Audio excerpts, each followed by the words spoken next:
So welcome to the e-commerce leaders series, the podcast dedicated to helping founders and leaders navigate the future of online retail with AI. I'm your host, Eric Bidinger, co-founder and CEO of Luca AI. And today I'm thrilled to be joined by Ken Price, the CEO and founder at Blake Mill, super cool men's shirt fashion brand based in the UK. Ken, thank you very much for being here. Before we dive into our main topic, could you please give our listeners a brief introduction to yourself, your background, and what Blake Mill does, please? Sure. Originally Canadian and started my career out as an engineer. Moved into fintech for about 25 years. Built up a data company in the UK. Moved back to Canada for a bit, spent some time in Silicon Valley, and then did what is clearly an obvious thing to do, and that started a men's fashion brand with a colleague of mine who I built the data business with. So we started that up in the UK. I moved back here to Manchester, where I'm based now. And the whole premise really was to do something completely different and to cater to people like ourselves who have a few years under our belts and didn't really have any way to express ourselves with our clothing. You know, kids in their teens and their 20s will wear streetwear, but we felt that there was something missing. So we started creating these designs that were based on different kinds of stories. Some of it is artistic, like the shirt I'm wearing now is a collaboration with Lowry, a Manchester/Salford-based artist who passed away back in 1976, but it's very famous, has a gallery here in the UK, in Salford actually.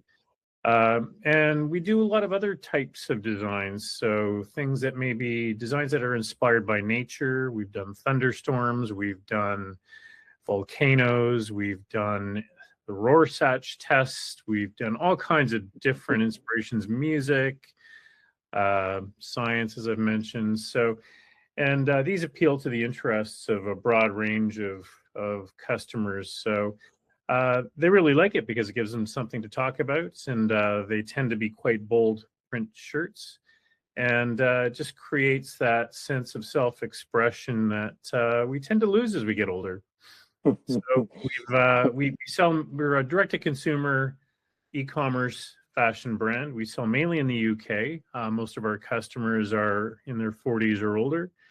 And yeah, we're in a big growth phase right now, and it's an exciting time. Fantastic. So, sorry, you brushed this, but so from engineering to fintech to Silicon Valley to men's shirts. Obvious, right?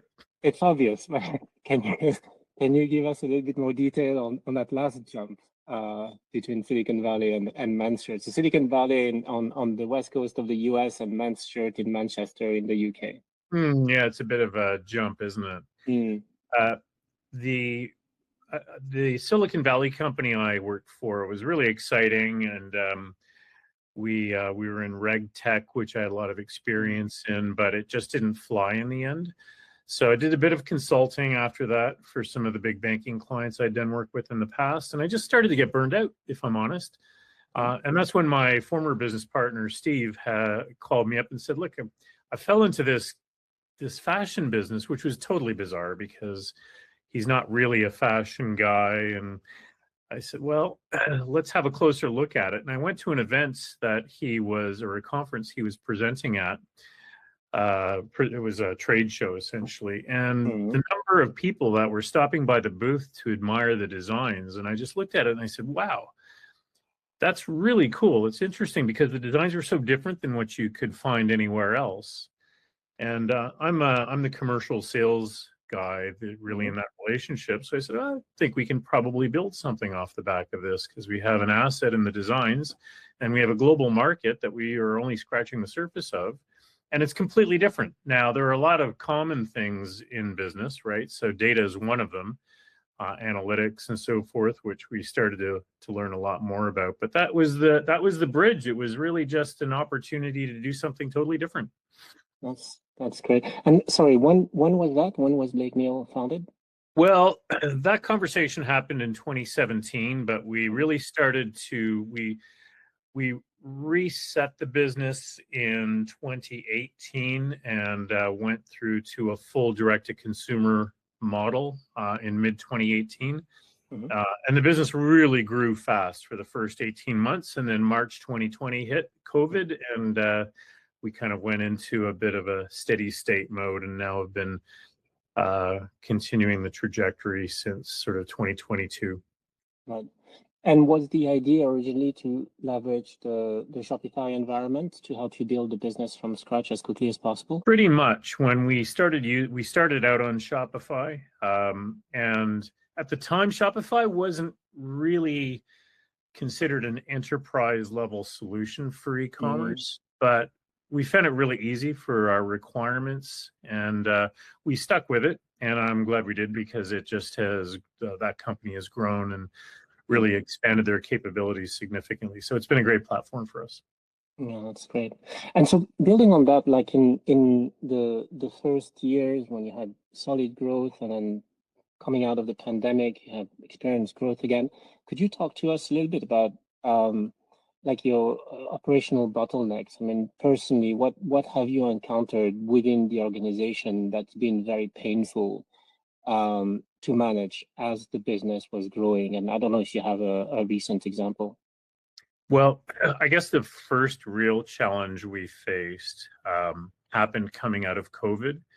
Obviously, COVID itself was a bit of a challenge. Most of our customers buy our product to wear when for going to the office or going out to social events, neither of which were terribly busy activities between 2020 and 2022. But we had a good dedicated customer base. A lot of them were on Zoom calls and webinars like this one, et cetera. So, but the first big challenge after that, which everybody had to deal with, was the changes that were taking place with paid advertising. When we started advertising on Meta in 2018, it was quite inexpensive. It wasn't very crowded. There was not the same kind of restrictions placed on the use of cookie data. So when we started ramping the business up again in 2022, the world had changed quite a lot in all of those areas. It was a lot more expensive to advertise, a lot more crowded, and Apple and Google were both, being forced to crack down on privacy and therefore restricting the usage of customer data and behavioral data on their websites. So that was a challenge because it introduced a lot of friction to continue growing the business. So we had to start looking at other mechanisms to do that. And is your Meta strategy self-served, or are you using an agency? Are you outsourcing it, doing it yourself? We've worked with a number of different agencies and experts around paid advertising. We do work with several freelancers right now. That's the most effective approach for us really has been working through freelancers. And we have an interim marketing director, and we have somebody in-house that does all of our creative work, all the video and image capture. So she does the photography as well as all the directing, and that's really important. It's bringing everything together in the optimal package. You have to have the right content, the right narrative. You have to have a clear view of your customer persona, so you know where to advertise and how to advertise to them. And it's changing all the time. It's a very dynamic environment in terms of the platforms you're advertising on and people's propensity to want to watch whatever it is you're putting in front of them, right? So there are a lot of moving parts. It's a lot more complicated than I expected it was going to be. And in that, do you feel today you have a good grasp on your ability to take purely data-driven decisions as it relates to, for example, your Meta campaigns, or do you still fly a little bit by the seat of your pants and kind of gut feel it here and there? Both my business partner, Steve, and I, when we started the business up together, were data geeks, if you will, right? worked in enterprise risk management, which is one of the more data intensive areas you can find. And I think we fell into the trap of getting too data driven and losing touch with the emotional side of our business, with that sort of, fashion is a business where people don't make decisions just based on a 1 or a 0, right? It's about how the product resonates with them and how it makes them feel. Mm-hmm. And it's easy in some respects to rely just on data, but then you kind of lose the soul of the business, certainly in this space. So we've spent a lot of time and effort over the last couple of years focusing much more on customers, everything from in-person events to surveys to webinars ourselves. We'll do some of these types of podcasts and things as well, just connecting with customers. And a lot of our customers are investors in our business as well. So we've done a lot of, you can call it crowdfunding, but we refer to it really as customer funding, because who better to make a decision about whether or not the business is going to fly than somebody that actually enjoys wearing a product and talking about it. Sorry, how does that work? The customer funding bit, is it because you have missionaries out there that absolutely love the brand and they come to you and they say they want to invest, or there's more of a pool? It's a little bit of both, but for the most part, it's been a proactive outreach. We use a legal platform in the UK now, called Seed Legals, and they have enabled us to provide the mechanisms for customers to confidently make investments in the business, and then we simply we take the funds in, and all the legal documentation is taken care of by Seed Legals, and they've done that multiple times with small businesses. So it's like crowdfunding. It's just that we're not using an intermediary business to manage the whole investment process. And because Steve and I are both business people, we were able to manage.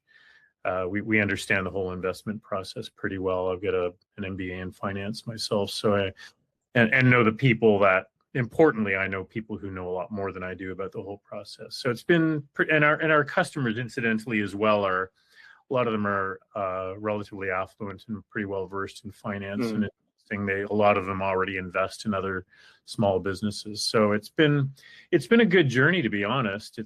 We've had a few bumps, and we've gone through some restructuring recently as well, but the customers, the investor customers, have been fantastic, really supportive, and we've come out of the whole process leaner and meaner, and it's working out really well. That's nice to hear. Very good.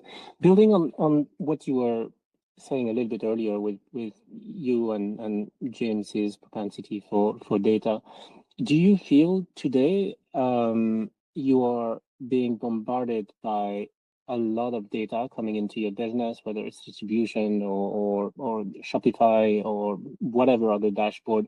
How do you manage to stay on top of this torrent of data that's coming your way? And follow-on question is kind of get yourself some level of comfort that there aren't any blind spots, like important or risky blind spots, simply because of the sheer volume of things that you have to consider, or data that you have to consider.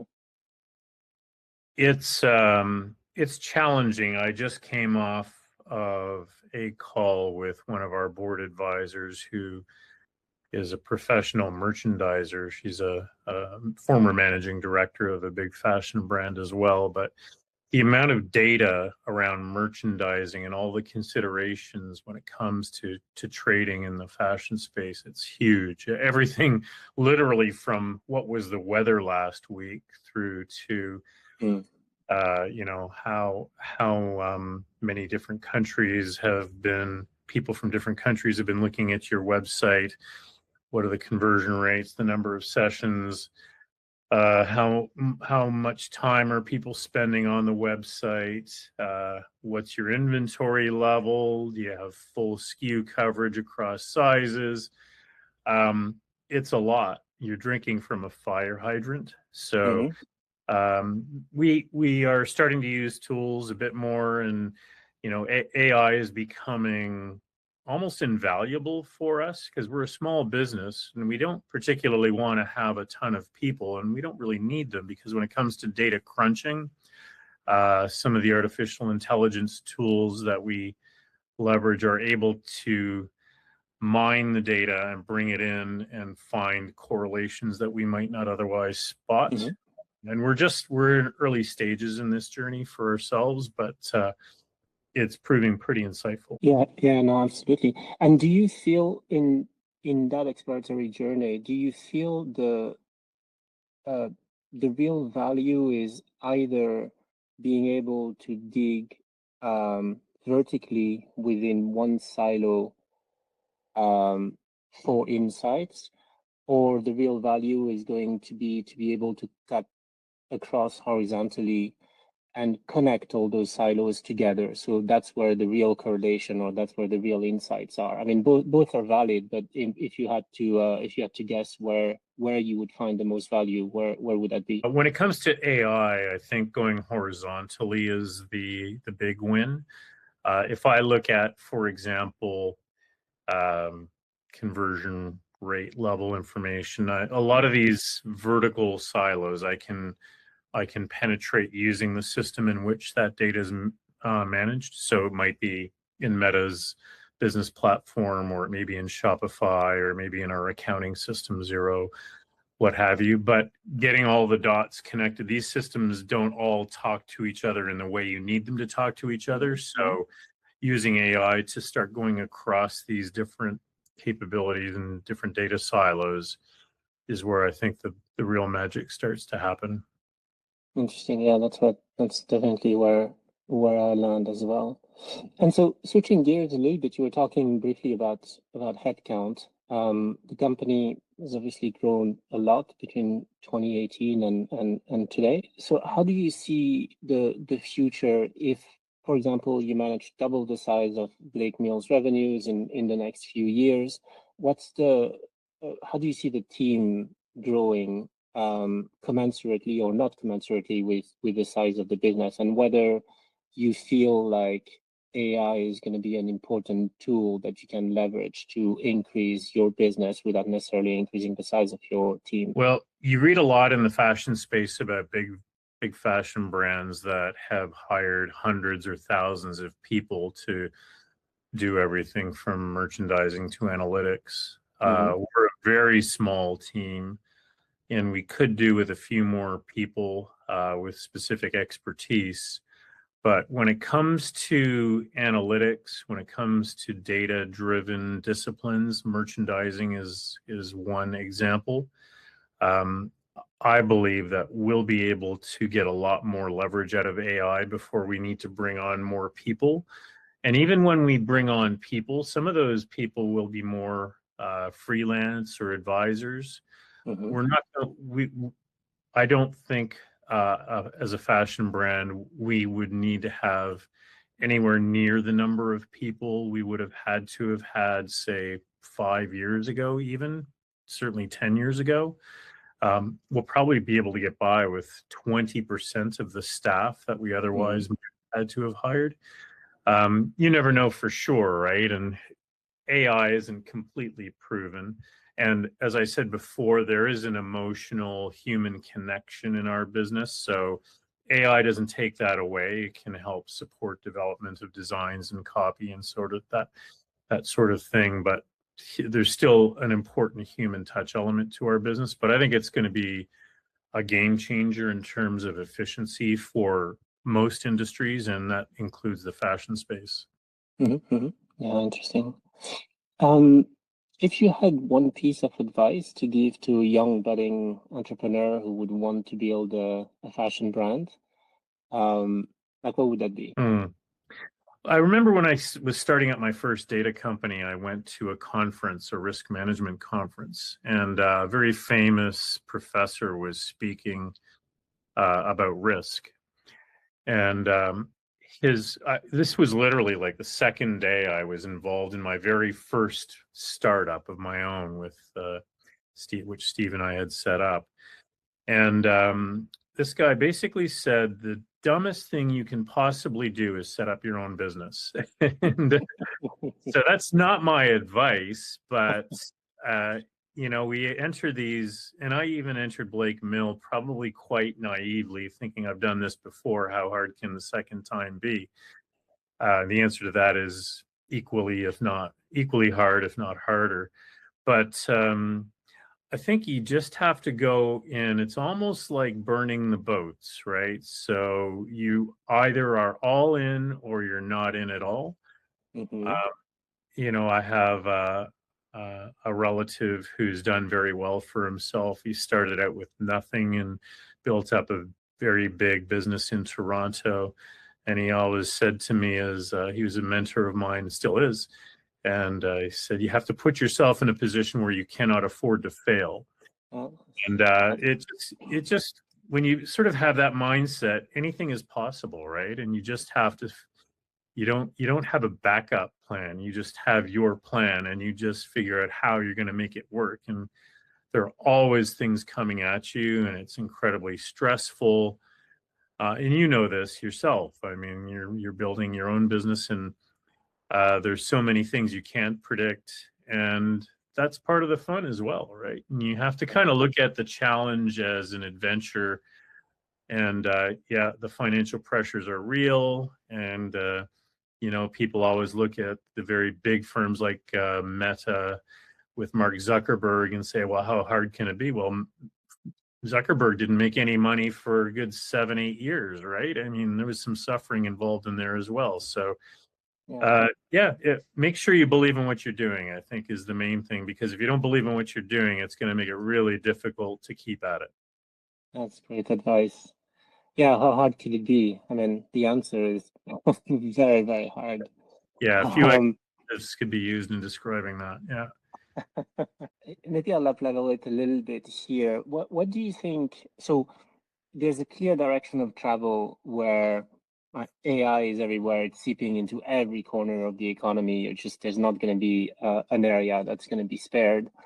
In your particular industry, I think buzzwords like agentic shopping, AI for e-commerce, etc. All of this is coming to bear or will come to bear very, very soon. Like, do you see, well, first of all, what do you think of that? And then the corollary question is there one trend that is not buzzy today that you feel people are underestimating within this broad context of everything being eaten by AI? Agentic AI is an interesting one. It implies that a technology platform is going to be making a lot of decisions on your behalf. And for that to work, you basically have to dish out your heart and soul to that technology. So there are some big privacy concerns here. Who controls that data, right? So is that Sam Altman or is that Elon Musk? Some interesting privacy questions there. And how much of the way, going back to the human touch, how much of the way you feel about something can be articulated to a computer so that it can make decisions? Now, it can go and present a subset of things to you that it thinks will appeal to to your wants and needs. So it's unclear where the gap is going to exist to me. And I've asked people about agentic AI and should we get more on top of that when it comes to search. And the response as of now is for more commoditized shopping tasks, like for toilet paper or groceries or what have you, agentic AI can go and find the best prices and closest sources and that sort of thing. But when it comes to things like, people don't say, I want a pinkish shirt with Lowry stick figures from this particular painting on it. That's not what they say, right? But they will say, I want a bold shirt. And you really sometimes have to see these things, It's like if you could, when you're buying a car, for example, you really need to sit in the thing and experience what it's going to smell like, what it's going to feel like on your hands and that sort of thing. So there's still... I don't know if that ever goes away, does it? What do you think? No, I'm 100% with you. I think we're gonna go towards a hybrid state where a lot of the initial weeding out of the choice can be done by AI, and then you're given a top three, and then you go on the top three thing. Obviously, like the human element is very important, and I would imagine. I don't know about you. I mean, I shop online just like everyone else. When it comes to clothes, of course, I shop online as well, but I do prefer going to a store and touching Sure, it, right? Yeah, sure. it's obvious. Yeah. Yeah, I mean, there's that omni-channel kind of approach to things, and when it comes to fashion or big purchases like a car, assuming anybody's buying cars in 10 years, right? We'll all be just moved around in driverless people carriers. Yeah. But there is that element of the human touch, and it's one of the things that I kind of like about our business. Hmm. It's hard to disintermediate clothes. I Yeah. don't see a future where we are all walking around naked. So it's one of those things that there's always going to be a requirement for. The interesting thing is we still haven't got technology that will replace human beings when it comes to sewing and cutting, yes, but sewing clothing is one of those things. I was in Istanbul a few weeks ago and just watching some of what the seamstresses have to do in order to get a shirt or a jumper or something together. There's just so much intricate handwork going on still. So Hmm. that'll be an interesting one. But yeah, I think that's for emotional purchases, there's still that element of the human touch requirement. Yeah. No, absolutely. Last question for me. Where do you see Blake Mill in the next 5 years, and how does AI factor into that vision? So we are in a really interesting position, and that is we've been around long enough now. We have the entire workflow operating at a relatively small scale, but in an extremely scalable way. Mhm. So we work with a lot of third parties for our fulfillment and warehousing, for our production. We do the design work. That's really our main USP, and we own and manage our brand, which includes the customer relationships, et cetera. So in 5 years, I think we're held back really only by capital. Mhm. And that sounds a little arrogant, but we have about 45,000 customers just in the UK, and that's still scratching the surface in the UK. So I have to be able to shout louder to more people that care about what we do so they know that we exist. Our returns rate is sub 10%. Mhm. 60% of our business is from repeat customers. So it's a very competitive space, fashion, right? So we don't even necessarily consider ourselves a fashion business in some respects. We're more a statement business. So our customers Mhm. wear our product to make statements.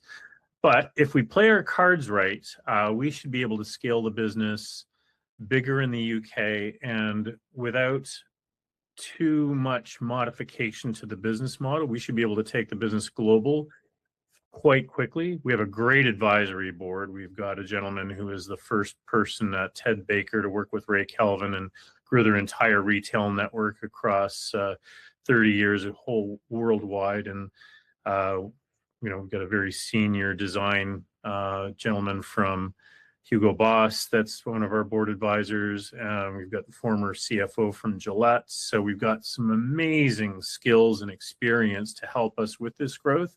So Mhm. I'm pretty pumped up, I think. And I guess the other axis for us, I'm always getting asked, a lot of our customers are women buying for men.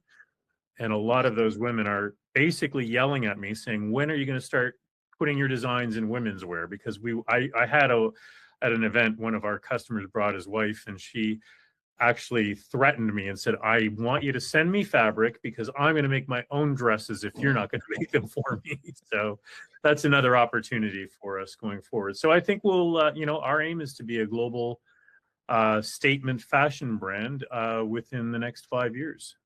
We are definitely rooting for you. And you heard it first. So when are you offering woman fashion?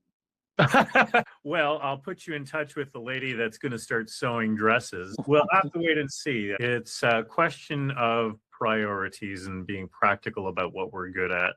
But it's going to happen. It's just a question of whether it's in a couple of years or in another year or what have you. But we'll have to figure out how to do it optimally. And their AI will probably play a role as well. There you go. There you go. That's incredible, Ken. Thank you very much for sharing all of this. So before we wrap up, where can our listeners find out more about you and Blake Mill? Sure. So we're online at blakemill.co.uk, although you can type in almost any blakemill.com, .cn, .whatever, and you'll get to the Blake Mill website. We ship internationally already. We're obviously on Instagram, Blake Mill Fashion, and Facebook, and LinkedIn, and all the other social platforms. And we do have a couple of independent retailers that carry us, Heathcliff Menswear and soon Citygate in Chester will be carrying our brand. So, and we'll be starting to get into more online marketplaces and into more independent retailers where you can actually go in and touch the clothes and try them on. There you go. Ken, it's been an absolute pleasure having you on the e-commerce leader series. Thank you for a fantastic conversation, and see you guys in the next episode. Sounds good. All right. Thanks very much, Eric. Bye for now.